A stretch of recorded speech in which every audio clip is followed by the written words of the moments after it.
بسم اللہ الرحمن الرحیم۔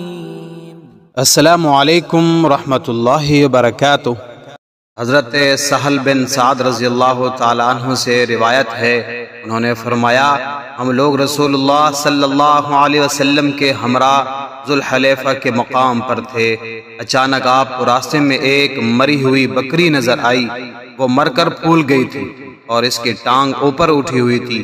تو آپ صلی اللہ علیہ وسلم نے فرمایا تمہارا کیا خیال ہے، کیا یہ بکری مالک کی نظر میں حقیر ہے؟ قسم ہے اس ذات کی جس کے ہاتھ میں میری جان ہے، جتنی یہ بکری مالک کی نظر میں حقیر ہے، دنیا اللہ کی نظر میں اس سے زیادہ حقیر ہے۔ اگر دنیا اللہ کے ہاں ایک مچھر کے پر کے برابر بھی وزن رکھتی تو وہ کسی کافر کو کبھی ایک قطرہ بھی پینے کو نہ دیتا۔